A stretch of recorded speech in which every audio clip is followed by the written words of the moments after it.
నీకు ఒకవేళ ప్రభుత్వం మీద నీకు టీచర్ల మీద ప్రేమ ఉంది, ఒకవేళ అలా అయ్యింది అనుకోండి, మీరు ఏం చెప్పాలి? ప్రభుత్వంకి ఒక సూచన ఇవ్వాలి. అందరం ఇద్దాం సూచనలు. ఎందుకు అంటే అక్కడ ఈ మిడ్ డే మీల్స్ కానివ్వండి, గుడ్లు, దాని విషయంలో టైం వృధా అవుతుంది అనుకుందాం, సలహా ఇవ్వండి.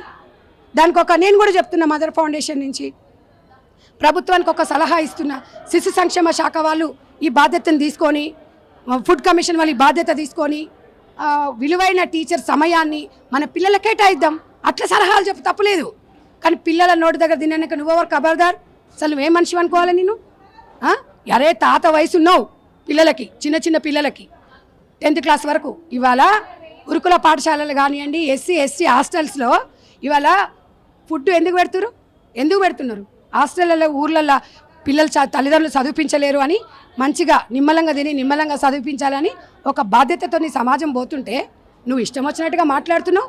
ఇవాళ నువ్వు ఏం మారాలి? సమాజంలో ఒక్కరు కూడా పస్తుతో పడుకోవద్దనే సమాజం రావాలి. నువ్వు తిండి పెట్టకుండా పిల్లల నోటికాడు తీసుకొని అజయ్, మరి నీకెందుకు జీతం తీసుకుంటున్నావు? గవర్నమెంట్ మొన్న ఏదో పదవి ఇచ్చింది కదా, చారిటబుల్ ట్రస్ట్కి నీకు ధైర్యం ఉంటే నీకెందుకయ్యా? నువ్వు మాట్లాడతావు, ప్రవచనాలు కొన్ని నీతులు చెప్తావు, నేను కాదను, నేను దాంట్లో మిమ్మల్ని మెచ్చుకుంటా.